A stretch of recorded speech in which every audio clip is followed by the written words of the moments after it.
Magandang umaga po sa inyong lahat at live mula dito sa Pag-asa Weather Forecasting Center. Narito na ang lagay ng ating panahon ngayong January 6, unang Lunes sa taong 2025.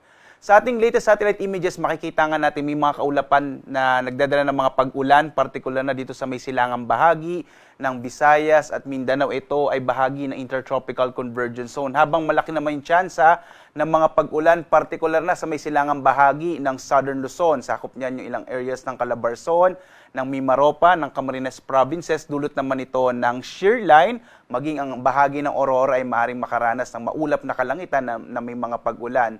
Samantala, itong northeast monsoon o hanging amihan ay magdadala pa rin ng maulap na kalangitan at mga pag-ulan, partikular na sa may bahagi naman ng Cagayan Valley Region at ng Cordillera. Inaasahan nga din natin sa mga susunod na araw ay posibleng lumakas pa itong northeast monsoon o hanging amihan, kaya posible itong bahagi, lalo na itong kanlurang bahagi ng Luzon, ay makararanas ng medyo malamig na temperatura sa mga susunod na araw. Samantala, ang Intertropical Convergence Zone, itong mga kaulapan na ito, ay maaaring magpatuloy na magdala ng mga pag-ulan, lalong-lalo na po sa may bahagi ng Eastern Visayas. Kaya iba yung pag-iingat sa mga kababayan natin, lalong-lalo na nga sa may Eastern Visayas at Eastern Mindanao, sa mga potensyal na mga biglaang pagbaha o flash floods, at gayon din sa mga pagguho ng lupa o landslide. Samantala, base sa ating mga pinakauling datos, at least in the next 1 to 2 weeks, medyo maliit pa yung tsansa na magkaroon tayo ng bagyo sa loob ng Philippine Area of Responsibility. At sa iba pang bahagi ng ating bansa,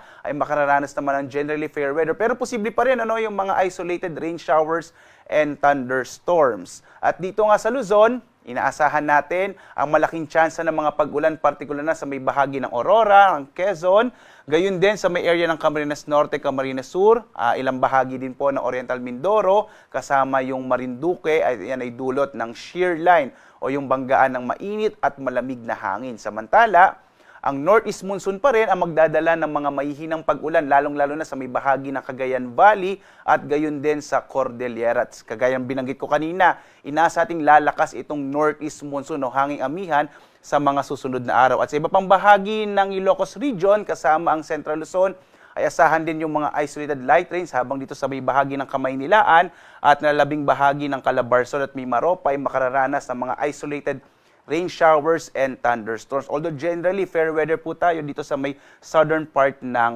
Luzon.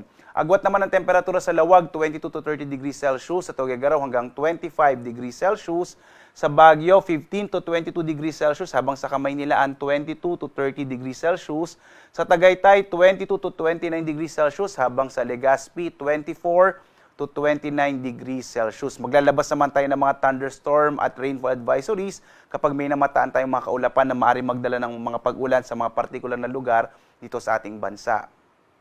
Sa may bahagi naman ng Palawan, Visayas at Mindanao, makararanas din ng generally fair weather ang bahagi ng Palawan, liban na lamang sa mga isolated rain showers and thunderstorms. Sa Kalayaan Islands, 24 to 30 degrees Celsius ang agwat ng temperatura. Sa Puerto Princesa, 24 to 30 degrees Celsius din.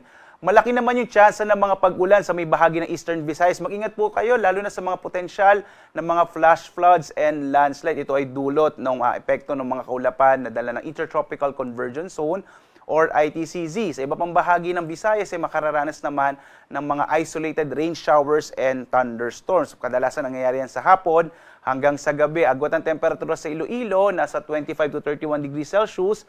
Sa Cebu, 25 to 31 degrees Celsius. Habang sa Tacloban, 25 to 30 degrees Celsius. Malaki din yung tsansa ng patuloy na pag-ulan, partikular na sa may silangang bahagi ng Mindanao, yung area ng Caraga at Davao Region. Nakapagtala na tayo ng mga katamtaman hanggang sa kung minsan malalakas sa mga pag-ulan, lalong-lalo na sa may Davao Region. Iba yung pag-ingat po sa mga kababayan natin sa mga potential nga ng flash floods and landslides. Sa nalabing bahagi naman ng Mindanao, mga isolated rain showers and thunderstorms naman yung mararanasan, dulot ng mga localized thunderstorms. Ang agwat ng temperatura sa Zamboanga nasa 24 to 33 degrees Celsius, sa Davao 24 to 32 degrees Celsius, habang sa Cagayan de Oro 24 to 31 degrees Celsius. At sa ngayon nga, may nakataas tayong gale warning partikular na sa may Batanes at Babuyan Islands, dulot niya ng northeast monsoon.